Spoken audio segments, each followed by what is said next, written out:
Hello and welcome back to Recitals in Depth, a unique endeavor by Vajiram and Ravi to cover up your monthly current affairs. This lecture will be covering major current affairs from Science and Technology section of the month of October. Broadly, we will be covering news from Indian space sector, astronomics, biotechnology and microorganisms, covering technologies of Industrial Revolution 4.0, some of the applications from chemistry and physics, and most importantly, covering the Nobel awarded discoveries of 2024. To build deeper insights into these interesting topics, stay tuned. Hello everyone, welcome to the part 2 of Recitals in Depth by Vajiram and Ravi. And before telling you the intakes that we have for this particular discussion, I will bring your kind notice to the 3 Nobels awarded in the field of science. You also need to take notes of it. So we have got sciences Nobels in the field of chemistry, in the field of physics, in the field of biology or physiology, which is basically medical science, right? So in the field of chemistry, 2 people have been awarded, actually 3 people have been awarded Nobel. So it is shared by David Baker and Demis Hassabis along with Jumper. Why? For creating 2 innovative tools. One which can decipher the structure of the protein very accurately. This is done by Demis Hassabis and Jumper. They have created an innovative tool known as AlphaFold. So AlphaFold helps us to understand the structure of the protein. Now, why is it such a big discovery? And what is the significance of knowing the structure of protein? That we shall be developing in the further lecture. But please understand that they have got it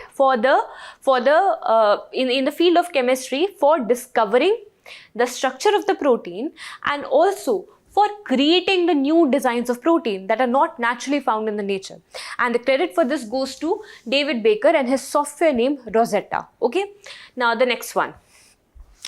Next one is the discovery and actually laying the foundational models and database, foundational theories for creating machine learning, which is driven by artificial neural networks. So in the field of physics, it is given for developing the foundational models for developing artificial neural networks. We all know why is it required? It is required to develop a good machine learning model which further facilitates the development of artificial intelligence, right? And this Nobel is given to Hopfield and Hinton. Okay, so please note down and remember these names. They will be helpful in all the upcoming examinations, be it state PCS or SSC or UPSC. These questions are important, right? Next, Victor Ambros and Gary Ruvkun. They have been awarded for discovering, for understanding and for studying microRNAs and how and what is their role in gene translation.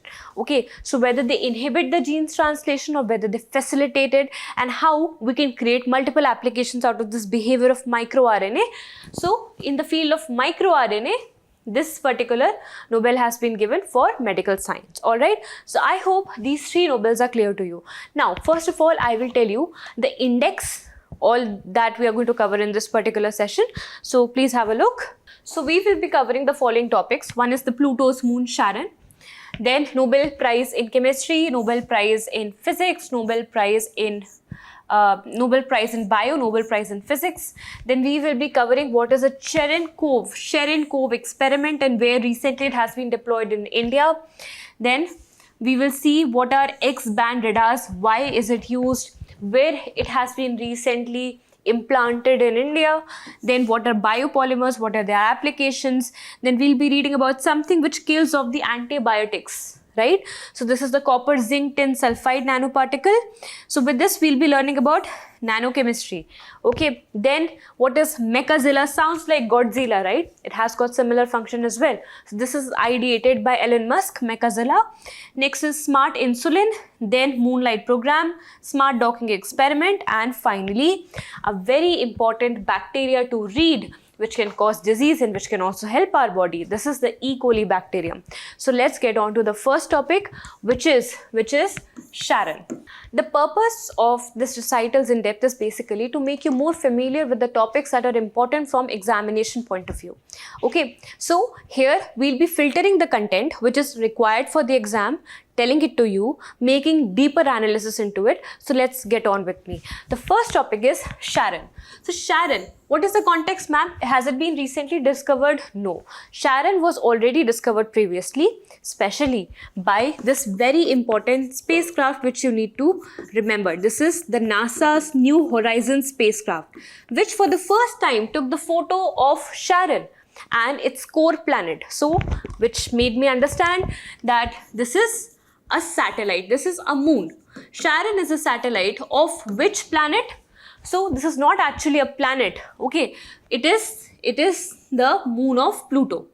Pluto, which was previously the 9th planet, but then after analyzing the Kuiper belt and understanding that there are many more planets just like them, and because Pluto takes a lot of time, 256 and more than that years to cover one round around the sun, therefore it has been now eliminated from the category of a planet, right? So Pluto's moon is Charon. There are multiple moons to Pluto, but the most important one is Charon. Why? Because it has a size which is roughly half the size of the Pluto. So therefore, when you will see the system of Pluto and Charon, you will feel as if this is a binary planet. This is a binary planet or binary model. So therefore, sometimes scientists tell that Pluto is not just a planetoid, but Pluto is also a binary system. It is a binary planetoid. Why? All credit goes to the size of Charon. Now recently the context is that the scientists have discovered prevalence of certain gases, for example hydrogen peroxide and carbon dioxide, in the moon of Pluto, which is Charon. The temperatures of both Pluto and Charon would be extremely cold. So if you go and if you land onto Charon, you will find the following things. First of all, you will find hills, you will find long peaks, then you will find valleys and plains, you will find depressions, and you will also find certain cryogenic volcanoes. Cryogenic volcanoes means, or cryovolcano means something which is emitting out cold lava or ice. This will be a typical your geomorphology of the Charon, right? Now, the second point, if I am reading about Charon, then from the UPSC point of view and from the other state PCS point of view, knowing about the other important satellites of the major planets becomes very, very important. So we shall be learning it very, very quickly. You repeat after me, okay? What is a satellite of Earth? Obviously, moon, okay? So moon is responsible for a lot of phenomena, for driving the tides, causing eclipses. So basically, moon is our natural satellite, okay? Now, what are the prominent satellites or moons of Mars? So this is Phobos and Deimos. Okay, then one question could occur that among Venus, Earth and Mars, which of the planets is closest to Earth? Is it Mars or is it Venus? You tell me the answer. Which of the following planets, neighbor planets, are more closer to Earth? So a question could come to you maybe in the UPSC exam, that which of the following planet is closest to the Earth, right? Options would definitely be one of them, Venus and Mars, but you tell me which of the distances is smaller, right? Okay, moving towards Jupiter, having one of the largest moons in the entire solar system. So the moons are Io, Europa, Ganymede and Callisto. Now another question for you, and this is a very basic one. Which is the largest satellite of our solar system, the largest moon of our solar system, and to which planet does it belong? I've already told you the 4 very important satellites of Jupiter's. Also, when it comes to Mars, it is Phobos and Deimos. Both of them are ending with Os, right? So when it ends with Os, it is a satellite of Mars, right? Europa, Ganymede, Callisto, Io, these are of Jupiter. As you can see from their size, you can very easily tell the answer also. Now, coming to Saturn, which is again a giant planet comprising of rings. Now, what is the reason that the rings of Saturn is very visible as compared to Uranus and Neptune? They are also having rings, but they are not that much visible. The reason is the composition of the ring. So, the composition of Saturn is mostly of silicate. So, a lot of small, planetoids are revolving around it. and they're generally made up of silica, and therefore they seem to be containing of a lot of prominent rings, right? Whereas on the other hand, the Neptune, the Uranus, they also have rings, but generally methane gas rings, and therefore not very easily visible. But it doesn't mean that they are not having rings, right? Now, next question, there is a belt between Mars and Jupiter. So what is that belt called, students? That belt is known as asteroids, from where most of the asteroids enter inside the Earth, enter inside the solar system. So all of them are mostly concentrated here. And if you see after Neptune, there is a lot of planetoids, which though are spherical, but not that much spherical, not that much good in size, following very slow paced revolution around the sun so as to be classified as a planet. So this belt comprising of planetoids is known as Kuiper belt. Okay, so we have read about asteroid belt, we have read about Kuiper belt. Now coming to the moons of Saturn, the most important one being Titan.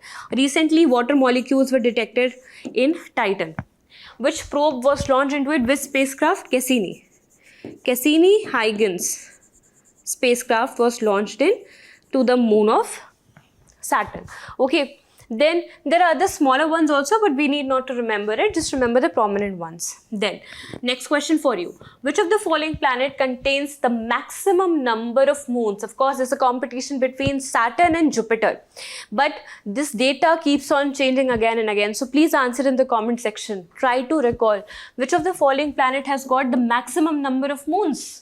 Okay, it could be more than 100 also, so please read about it.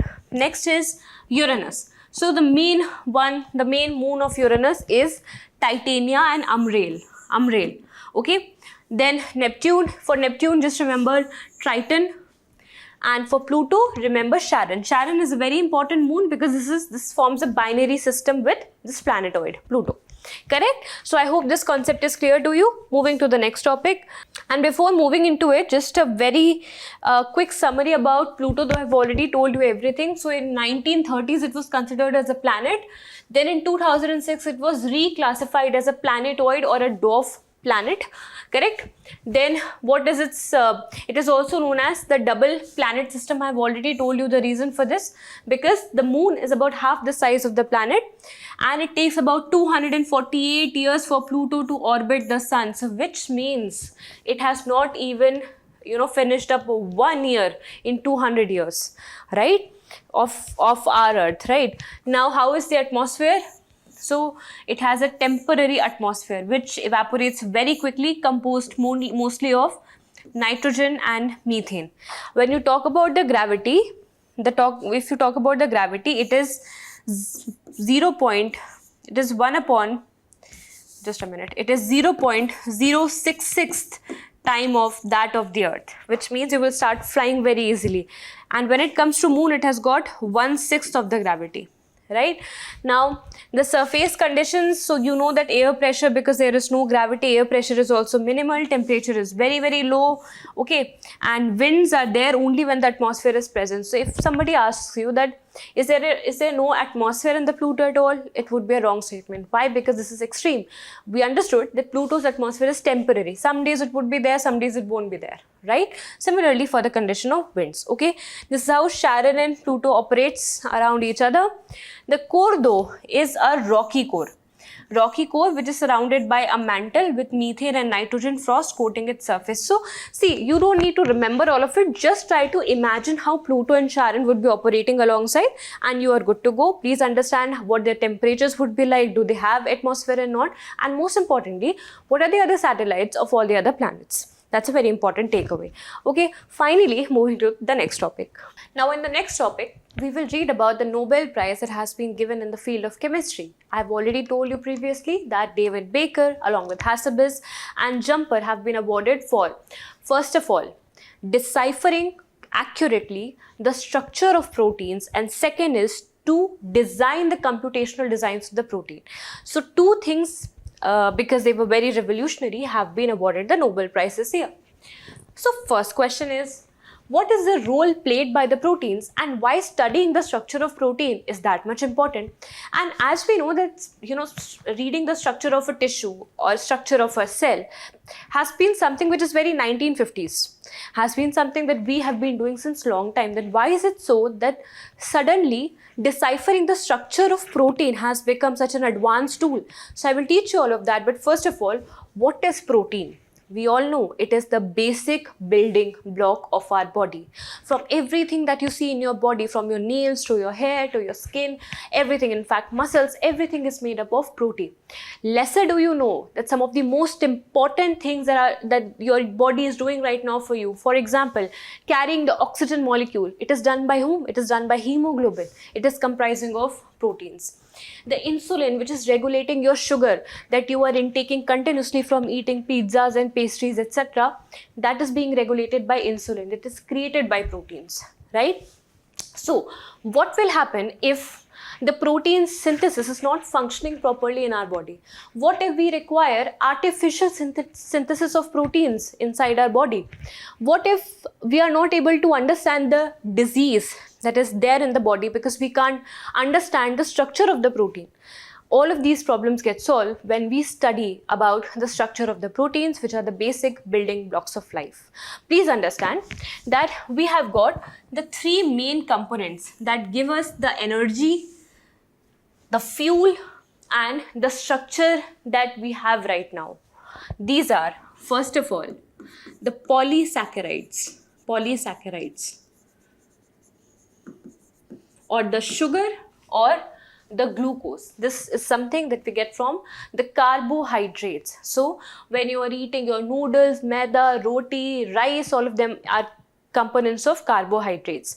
They are very important for providing you energy. The next source of protein after carbohydrate is fatty acids, or basically fats.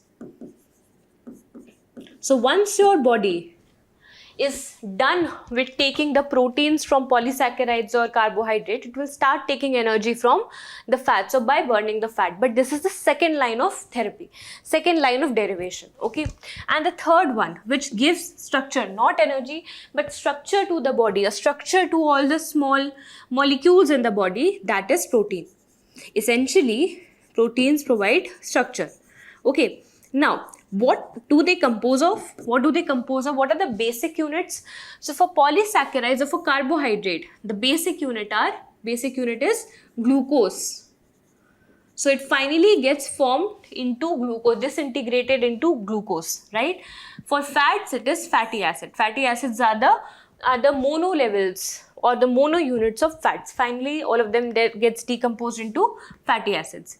Proteins are made up of and finally gets disintegrated into amino acids. So if somebody asks you that amino acids are the basic structure of which of the following, then the answer would be proteins, right? Now proteins have very complex structures. In fact, if you talk about any kind of protein, it is mostly determined by the shape of it. So let's say there is a protein, okay, let's say there is a protein, there is this protein, there is another protein, they are made up of different peptide chains.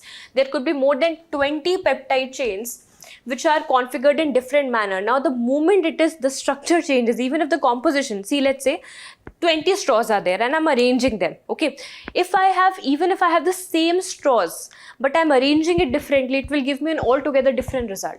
This is how the structure of the protein works. Just because the structure is different, its function will change. Therefore, to understand the function of the protein, we have to primarily understand the structure of the protein, which used to be a very difficult task till date. Why? Because it used to be a very lengthy process. It used to take a lot of time. Back in the days, we were using traditionally the X-ray crystallography technique. So we were having a technique, but it used to take time as long as 1 year, 4 years. And how much long can you wait for this, especially if somebody is suffering from a chronic protein related disease, right? Therefore, aiding to this advancement, what we wanted was a more advanced tool which can not only accurately predict the protein molecule but also create a computational design of the protein molecule.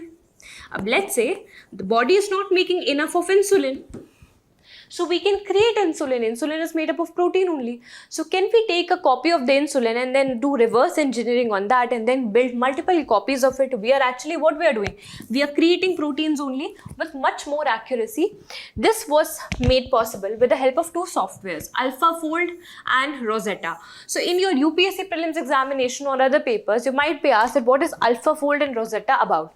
So it is about predicting accurately the your protein molecules with the help of artificial intelligence tool. All of them are based on artificial intelligence technology, and also creating the computational design, that is creating artificial protein which is not there in naturally occurring right now. So these two softwares are there, and what are they required for? For protein prediction, and what else? And for protein creation, and especially those proteins which are not available naturally. So I hope that this entire concept is clear to you. Importance of protein, and who has been awarded this prize in chemistry, why they have been awarded, what are the names of the software, what has been the previous process of calculating or understanding the structure of proteins, what is the importance of the structure. All of these questions now you, my dear student, will be able to answer very, very brilliantly. Now in this topic, we shall be reading in depth about the concept which has been awarded the Nobel Prize in biology or in medical science. So this is the discovery of microRNAs and their role in regulating gene expression in an organism. So first of all, let's break us down everything and tell you the details of what all happens in our body. Okay, so see, let's say our body has given, this is the nucleotide, okay, it contains of the DNAs, okay. Now I will be telling you, let's say this entire box is a cell. So I will tell you what will happen inside the cell, okay. Now let's say the body has been given stress, okay, body has been given stress. So to counter the stress, there is a demand that please release the cortisol, please release cortisol for this person as soon as possible. Okay, so how will this particular cell know that I have to create cortisol? Cortisol is also a kind of protein. How will it create it? See what happens now. It comprises of DNAs. Okay, now this is the entire nucleolus. Okay, this is a cell. I know it is not square in shape, but to facilitate your understanding, it's square, like rectangle in shape. Okay, this is your nucleotide which comprises of the genes. Okay, now from your genes which comprises of the entire information about you, all the information about you, your relatives, your hereditary, your ancestry is there encoded into your nucleotide, into your DNAs. Okay, but DNAs are the double helix, very, very complex structures. So would you like the entire DNA to come out and then create a cortisol? No.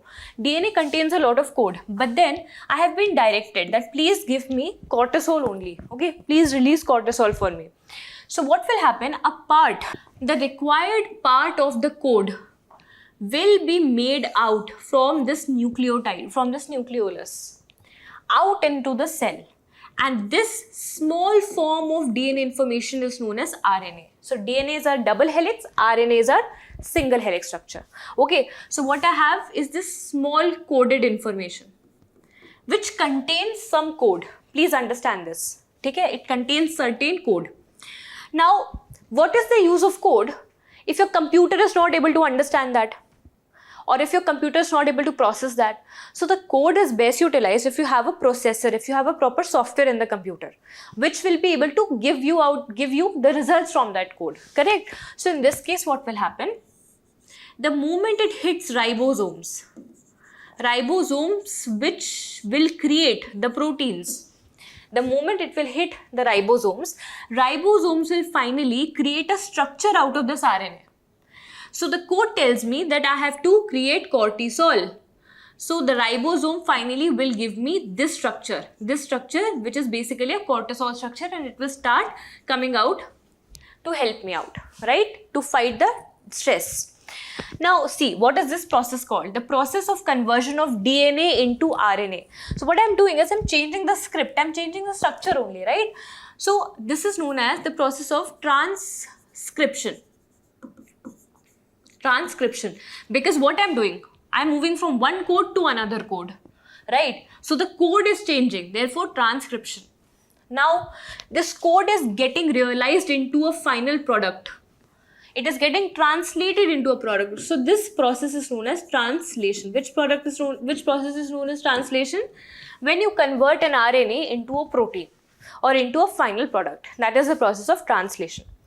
But I'll tell you now how many type of RNAs are there. There is a messenger RNA, there is a transfer RNA, and then there are microRNAs. Okay, messenger RNA is what is just going out and telling that you have to do this particular thing. Transfer RNA will take, the messenger RNAs out.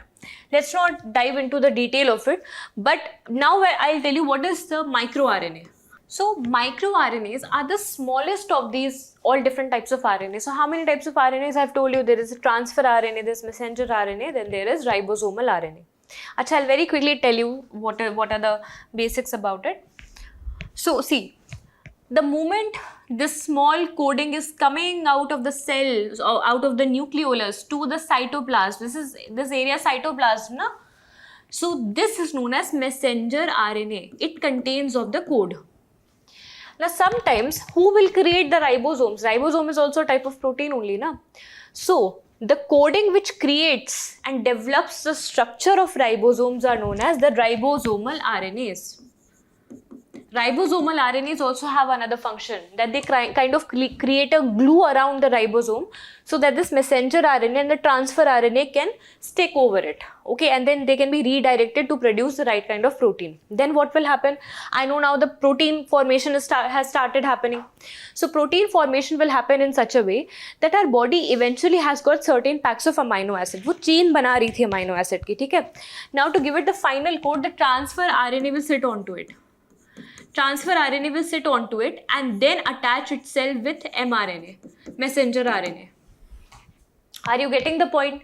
So this is my amino acid chain. ठीक है, protein block create हो रहा था, but I needed to create a different kind of protein out of it. उसके लिए मुझे ये वाला जो कोड है mRNA, इसको attach करना था. वो attach कौन करेगा? Transfer RNA. So I hope this concept is clear to you. What is transcription? Translation is clear to you. Now moving to what are microRNA. So microRNAs are when there is a release of RNA molecule which is non-coded.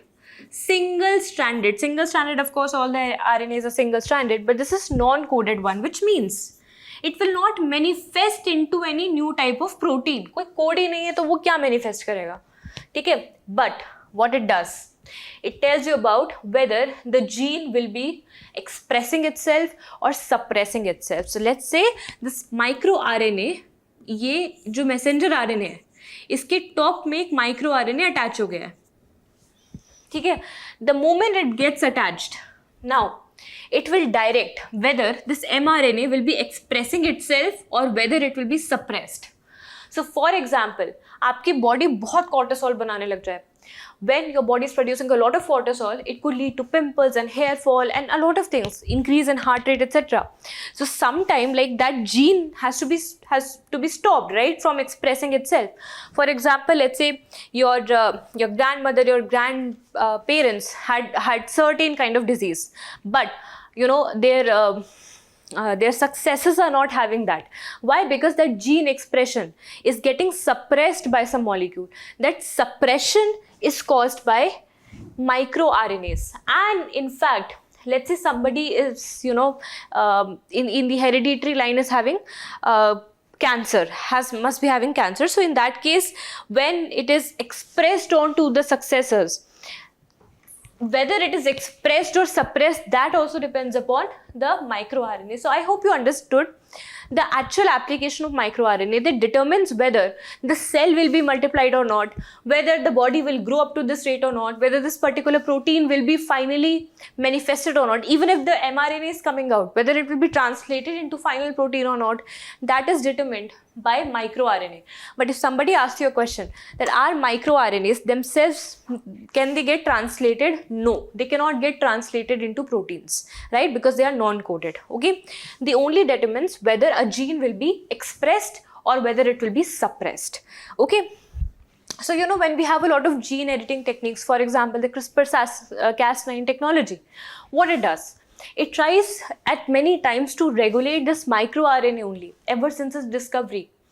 Because through this RNA, I will be able to understand how to suppress a particular thing.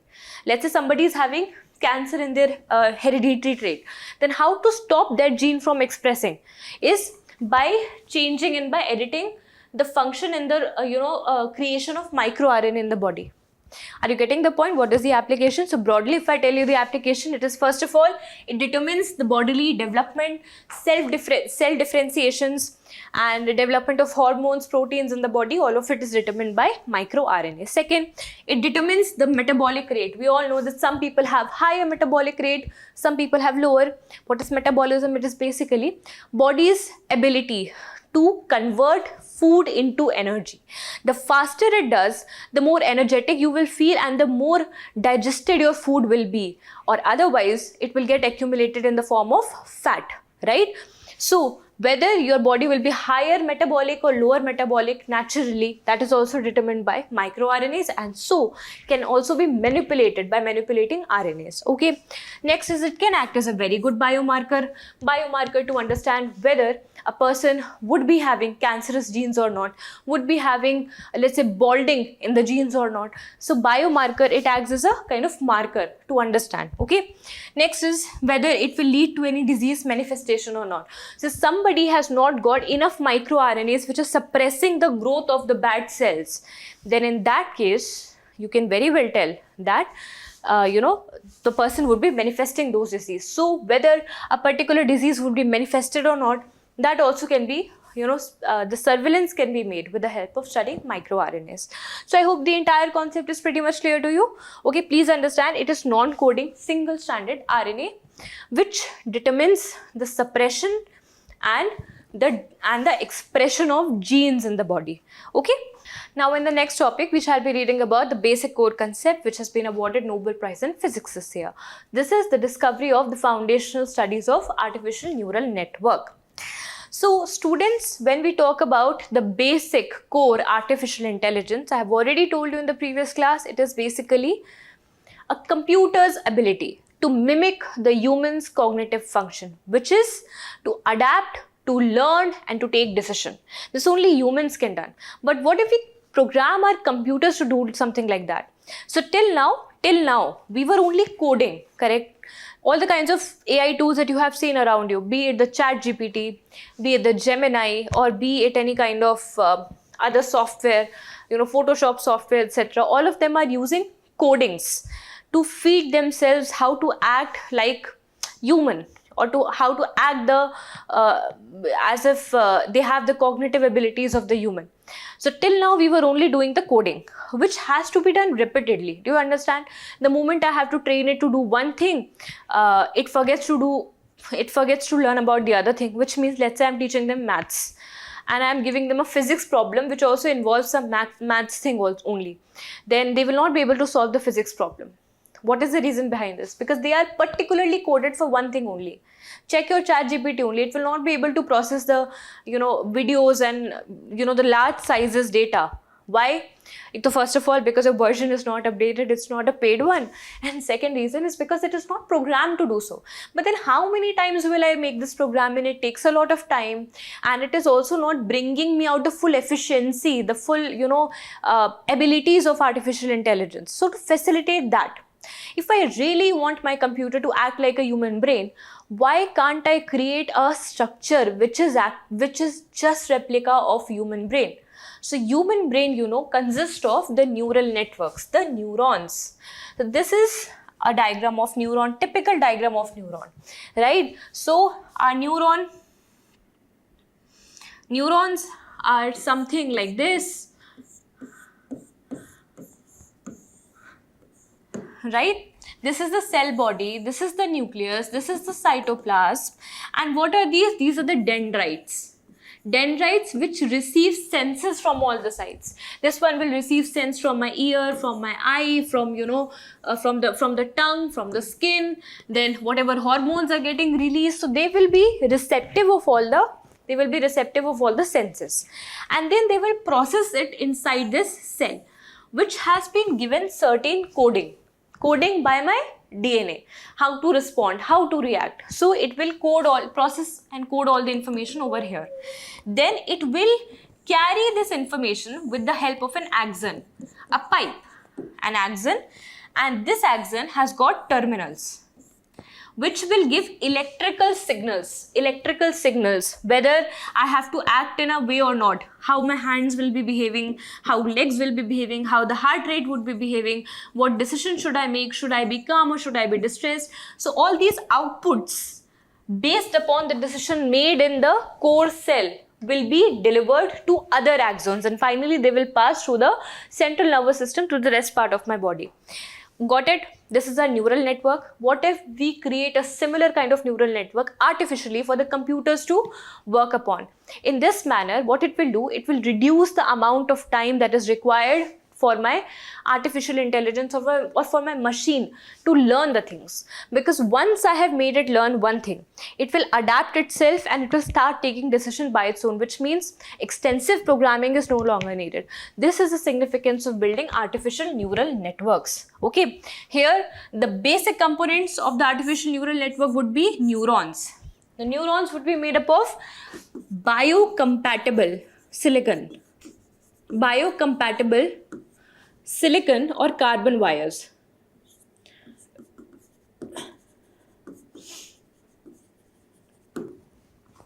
Okay, what they will do, they will receive the input, they will process them, and they will produce an output. Because how exactly does a system work? Tell me, how will a artificial or any kind of system work? So there is a processor. Processor would be receiving multiple inputs. Okay, now processor is given a particular function to perform. It also is encoded in such a manner that it will process this information and then give certain kind of output, right? But when I develop the artificial neural network, it will drastically increase the speed, improve the performance of the machine learning. It will facilitate the machine learning quickly. So the basic, we all are working in the direction of artificial neural network, and you know what will happen once we finally developed it. Your computer will not just be able to solve your given problems, but will also be able to predict what upcoming problem you might be facing in the future. It will be able to solve everything that you would be facing. The robot that is created using, let's say, this artificial neural network would be able to complete all the function by itself without actually telling them or regulating them what to do. And obviously it will facilitate the development of general artificial intelligence, which is considered as the most deadliest and at the same time most powerful version of artificial intelligence. Here is where the computers will finally take over, the intelligence of humans. Okay, general artificial intelligence. Currently we are working on generative artificial intelligence. Okay, so I hope you've understood these concepts. Fine. Now this is next topic. Now students, about the maze observatory that we are going to learn right now. Please remember that this is not very important from mains point of view. Even from prelims point of view, I don't think that it will be of that much importance, and we've already read about this in the previous last month's recital. So I'll quickly brief you about it. So recently what has happened, that a maze observatory, which stands for Major Atmospheric Cherenkov Experiment. Now the key word is, what is Cherenkov experiment? What is Cherenkov and what is this observatory? So this observatory is a kind of telescope. Okay, so telescope is supposed to capture, and especially it's an astronomical telescope, so it is supposed to capture the astronomical objects. Which kind of object? The Cherenkov kind of objects.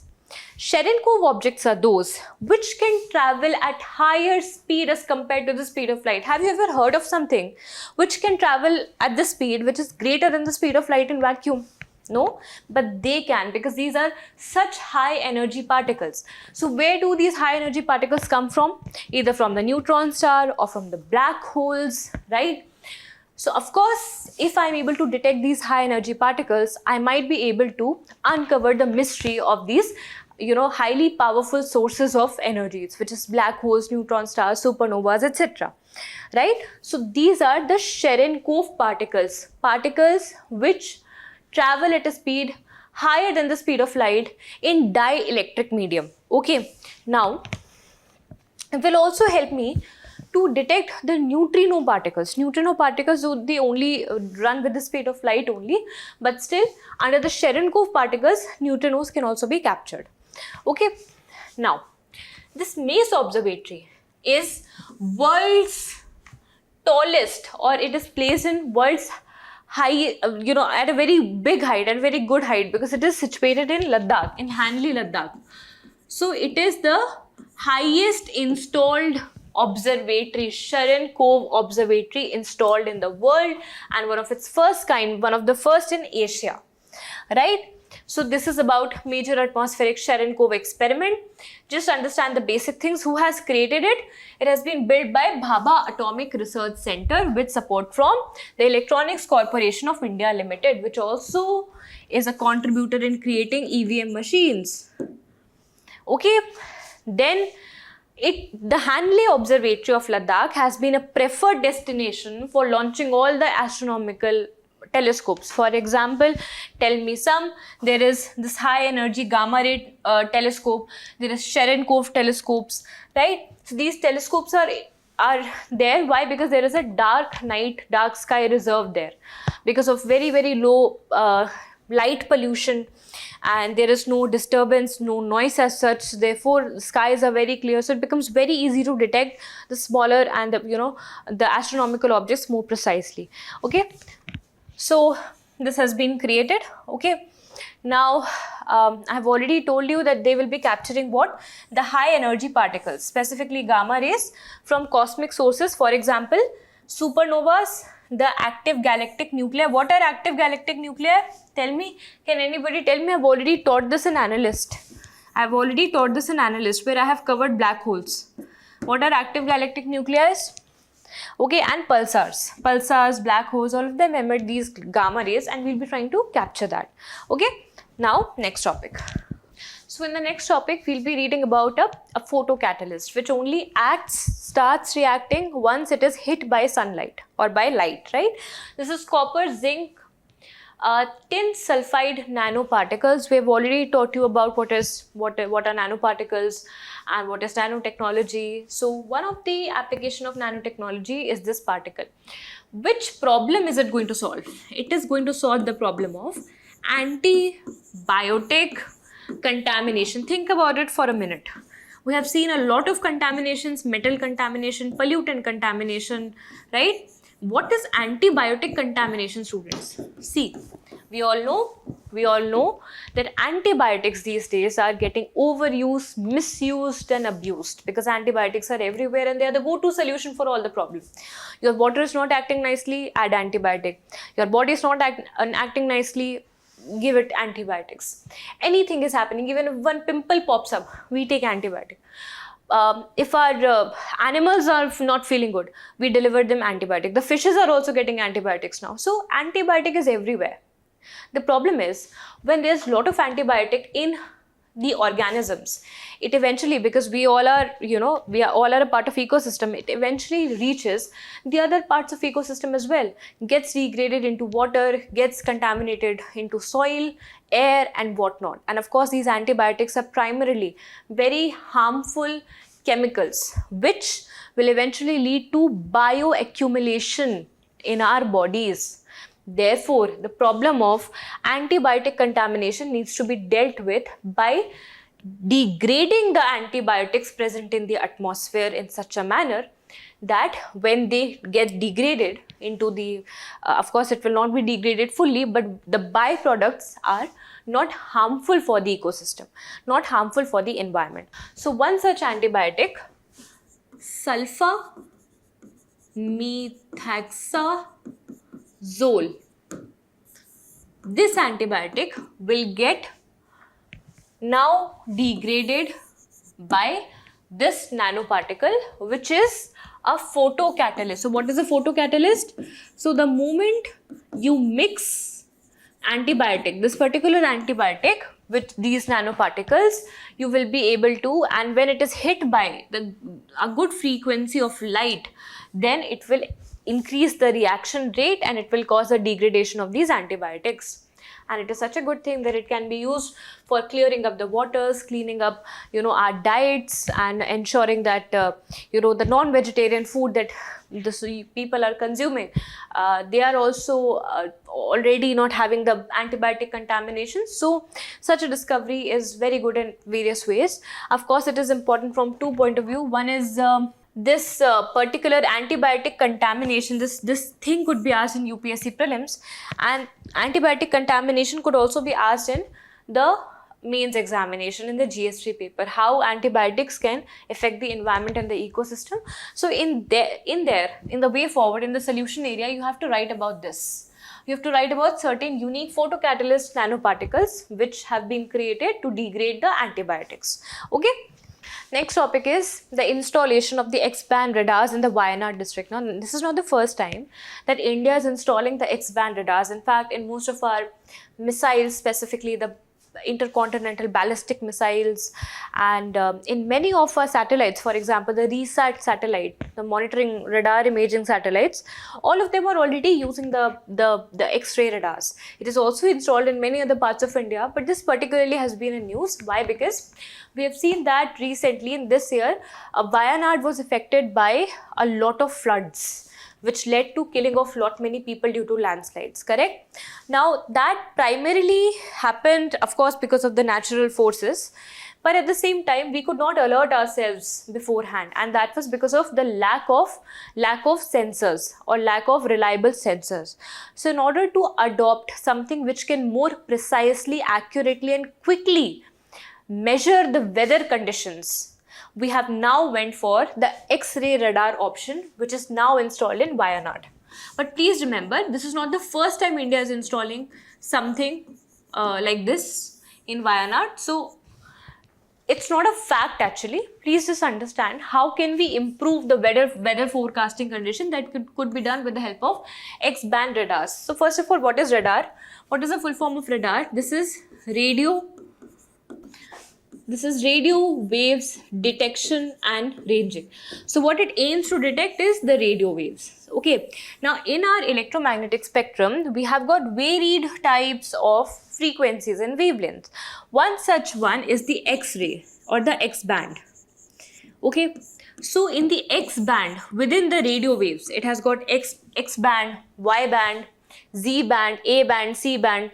So we will be choosing the X-band. Okay, why? First of all, because of its high frequency ranging from 8 to I think 20 gigahertz, right? This is the frequency. So high frequency would also mean that it has got high resolution. So even a small change in the weather phenomena, cloud thickness could be very easily detected now. It will be having high resolution. Think about a high resolution, phone, or a high resolution camera. It is able to pick up the precise things, right? Similarly, it will be able to pick up the precise changes in the weather and atmosphere. Okay. Therefore, it makes it more predictable and reliable. At the same time, it will be having low wavelength. Why? If frequency is high, the wavelength is small, which means that it will not be able to detect very, very far off weather phenomena. It will be able to detect only till a certain wavelength or till a certain distance. Okay. Next is, because of its properties, it is not affected by external noises or external factors. Not affected by external noises, the most prominent one being rain. What happens is most of the radar stops working when there is huge rain happening, or let's say some cloud burst happens. इतनी ज़्यादा rain की quantity होती है कि all of these radars become blind, right? But the X-ray radar doesn't, because it has got such a high frequency. It's able to permeate even the dust particles, the fog particles, the rain particles, and see through it very, very clearly. Okay, we've understood the application. We've understood where it has been launched and why it has been installed, and obviously it has been installed by whom? The ministry which takes care of the weather forecast, Ministry of Earth Sciences. Okay, got it? Moving to the next topic. Now the next topic is about the biopolymers. So see, why are we reading about polymers because recently a facility for creating the biopolymer has been inaugurated in the Pune. Okay, so this is the news, but what is biopolymer? Let's just quickly understand the basics of it. So first of all, what is polymer or what is polymerization? It is the ability of a very small compound to chain itself into long strings or into long chains. So let's say there is a molecule like this. Okay, now it can, with one process or the other, or very naturally also, can connect itself with endless number of chains with these compounds. Endless chains, infinite of length, right? So which gives it a very good length, a very good breadth, right? So it can convert itself into the form of sheets, into the form of ropes, into the form of chains. So the ability of a monomer or a particular compound, and specifically these are the carbon compounds only. So the ability of these compounds, monomer, to multiply themselves into n number of particles to create a chain-like structure is known as polymerization, and these structures are known as polymers. You have polymers everywhere around you. Okay, this wire is made up of a polymer. The polythene that you use is a polymer. Our hair is a form of polymer. The collagen, which brings elasticity into our skin and it is also a very important connective tissue for muscles, that is a polymer. In fact, think about it. We were just talking about the nucleotide, the DNAs and the RNAs, they are in the chain structure. So they are also comprising of polymer, right? So we have polymer everywhere. But the polymers specifically, which are not artificially created but are naturally present inside the body and are biocompatible, are known as biopolymers. Okay, so what are the examples of biopolymers already present inside the body? There is collagen, a kind of protein. There is nucleotide, for example, there is DNA, RNA. These are nucleotides. Then of course, there is glycogen, there is starch, okay, that we get from plants, etc. All of these are a kind of polymers only.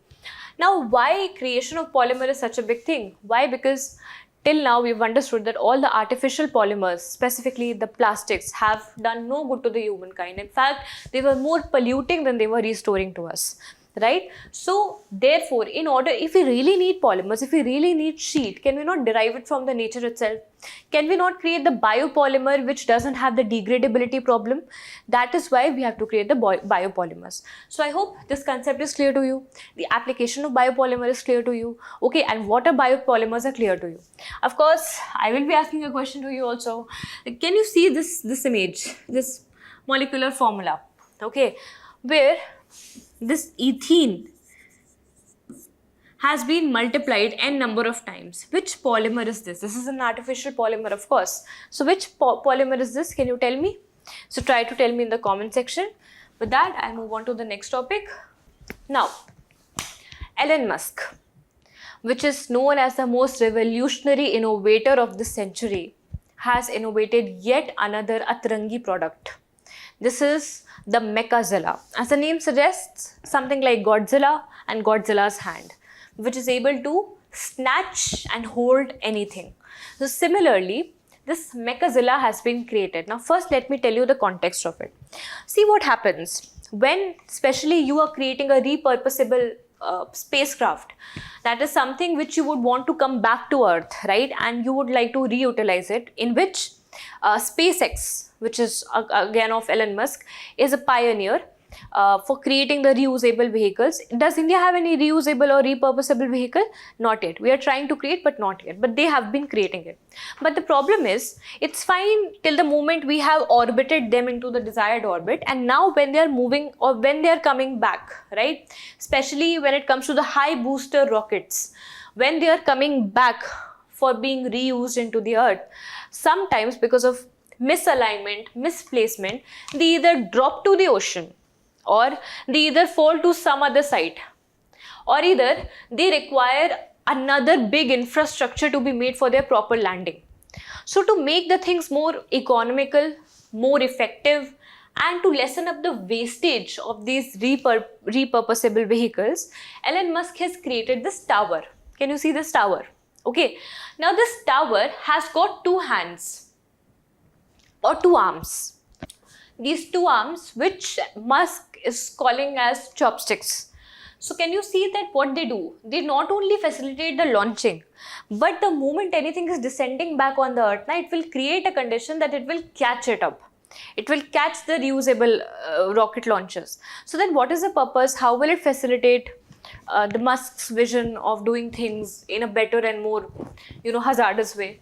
So of course, what will happen is, because now we are able to attract and improve the efficiency of catching a number of rockets. So now we can use more number of reusable rockets more frequently, which will enhance the efficiency of rocket launching for his team, especially the Starlink team, right? Correct?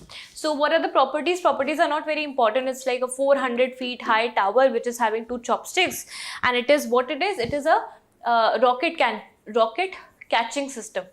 Rocket catching system, especially which rockets which are at the reusable phase. Okay, now moving to the next topic. Now this topic is coming from a recent space endeavor made by European Space Agency. The name is Moonlight Program, and if I'll tell you, the full name is Moonlight Lunar Communication and Navigation Services. So I hope that your students are bright enough, and I know that you are bright enough, that you will be able to understand the entire agenda by this name. It is supposed to facilitate communication where? In the lunar region, that is in our satellite moon. Then facilitate communication and navigation. Why? Because we are continuously vouching for more endeavors related to moon studies. We've got Chandrayaan, we've got the LUPEX mission coming up, we've got the Artemis mission functioning there. So all these things would be facilitated much better if I can provide better communication and navigation service over there, right? This will not only help me to communicate from point A to point B within the moon, but from also point B to point C, which is located 4 lakh kilometers away from the moon, which is on our sweet planet Earth. Are you getting it? How is it going to facilitate the communication and navigation, and where is it supposed to do it? So generally what happens is, why is it a very unique program actually, and why it can be asked in the examination? Because till now all the communication and navigation satellites we were only deploying on our Earth's orbit, correct? We have got the Navik, we've got the GPS system, the Starlink system, all these navigation communication system are there, but only on the Earth's orbit. For the first time, we are going to deploy satellites on Moon's orbit, and they are going to be 5 in number. 5 satellites will be installed in the orbit of Moon. This will facilitate communication. Maybe like European Space Agency has a lot of money to waste, but just to say that don't know how much economical would it be right now. Maybe for the future endeavors it would be a great thing, but again they have to manage the finances by then, and everything has to be done by European Space Agency only, because it is sole project of European Space Agency. But what they're eyeing and what they're trying to do is build Artemis, because they believe that soon we will be accommodating moon as well. So why not just create a navigation system there also, right?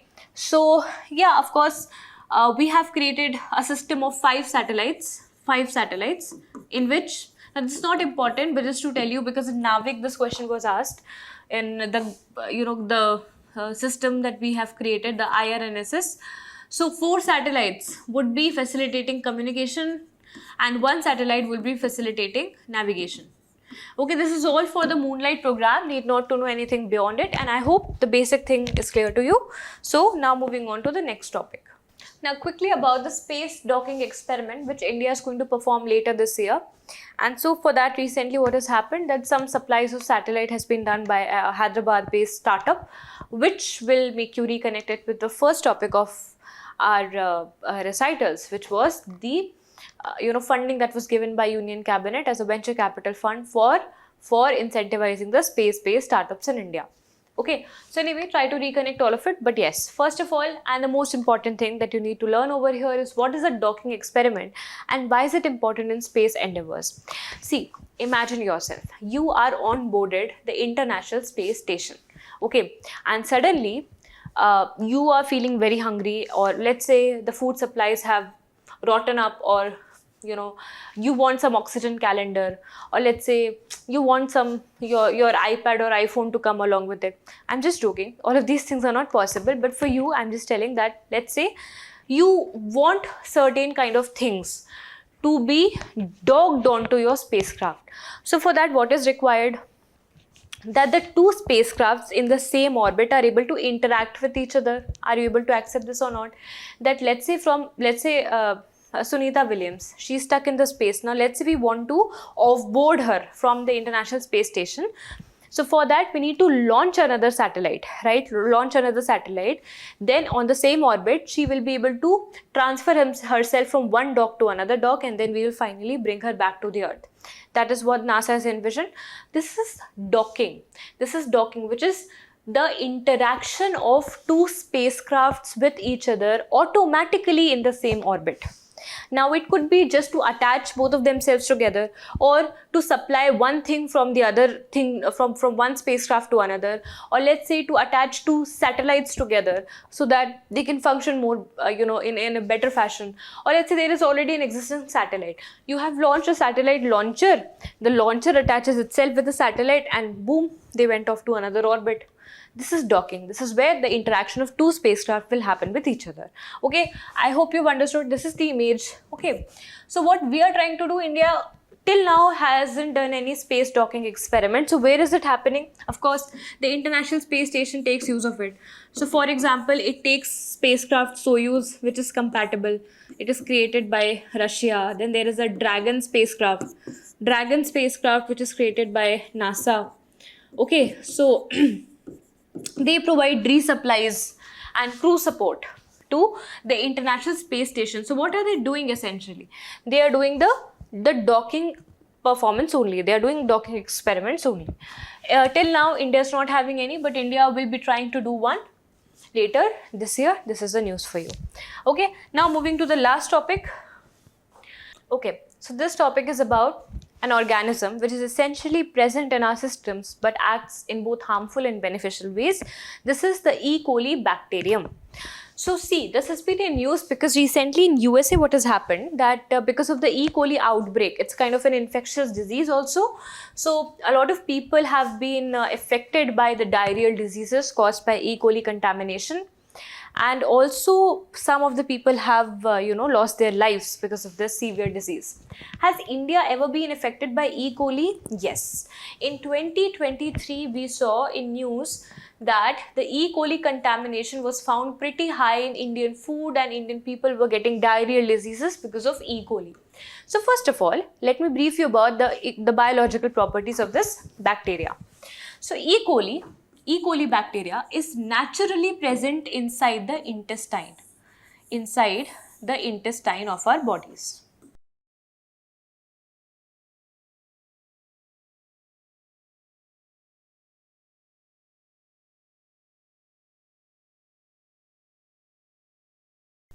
So first of all, E. coli bacteria is naturally present in the lower intestine of our body, in the large intestine, that to the lower intestine of our body. It is naturally present over there. And in fact, it is important. It is important because the beneficial strains of E. coli helps maintain the gut health. Because the E. coli bacteria leads to clearing up of the intestine walls and then finally facilitates the absorption of the nutrients, especially the nutrients like vitamin K and vitamin B12, which are very good for maintaining the mental health. And then it also supports the immune system, right?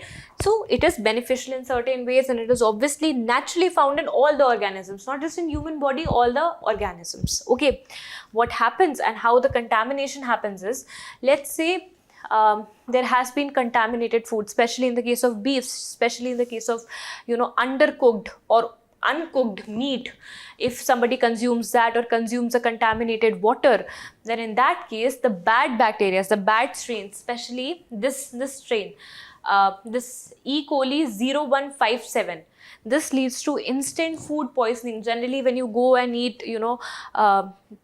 the bad chaat or pani puri, etc., people generally get food poisoning. That is because of the quality of water being used, or if you are eating non-veg, then if it is a not properly cooked meat, then in that case also E. coli gets contaminated into the body. Next is, it can cause urinary tract infections, okay, and of course it can cause travelers diarrhea as well. Travelers generally get a lot of diarrhea because of the changing water.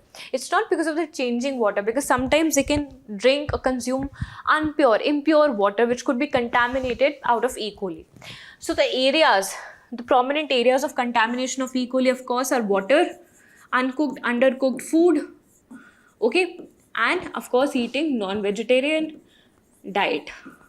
These are the prominent areas from where the E. coli contamination can happen. In most of our water cleanup drives, for example, the Clean Ganga mission,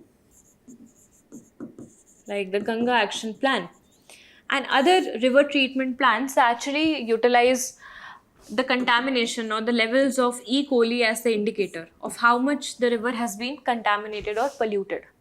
Okay, now do you know why? What is the reason that Ganga is known as the holy river? Why is it able to purify everything? Because of this Ganga having macrophages, or actually bacteriophages. They eat up the bacteria. These are the viruses which eats up the bacteria. And what is a bacteria? E. coli. But of course, if the contamination gets too high, then even Ganga fails and Ganga becomes polluted and unfit to be used as a potable water. Okay, so what are the harmful strains? What are the harmful side effects? What are the beneficial effects of E. coli? All of that we have read. Now reading about the biological properties, shall we? So I think in the previous recitals we have already read about classification of bacteria into gram-positive and gram-negative bacteria. So this particular one is a gram-negative bacteria. Gram-negative means, let's say a bacteria wall is very strong. So if I stain it with a gram stain, which is a purple colored stain, because of this strong wall, it will be able to retain that stain. It will turn itself to purple. But let's say this wall is very, very thin, then it will not be able to stain it for a long time. So it will show negative result for that stain. This will show positive result for the stain. So the bacteria which have got very intact walls, they are known as gram-positive bacteria. Which have got loosely held walls are known as gram-negative bacteria. So for gram-negative bacteria, their walls can be broken very easily, and therefore they are very highly infectious in nature. Okay, so it's a bacteria. It's a gram-negative bacteria, and of course, you should also know this is Salmonella. Salmonella is also one kind of contaminant bacteria. It also creates food poisoning. This is also gram-negative bacteria only. Now, of course, because of its simple structure, simple genetics, and easy multiplicability, for this reason, this can also be readily used to create pharmaceutical products. For example, for creating insulin or for creating growth hormones, etc. That is created from E. coli only. So E. coli is beneficial in many ways, but the moment it starts secreting this toxin, which is Shiga, please note it down, Shiga, SHIGA. This toxin Shiga is why it causes food contamination, eventually leading to these problems like food poisoning, UTIs, diarrheas, and in many cases, extreme cases, even death. Okay, so we have read everything, whatever you needed to know about E. coli and all the other topics of recitals this month. So it was a great honor and fun to host this session for you. Let me know your feedback as well. Thank you so much and have a nice day till we meet again.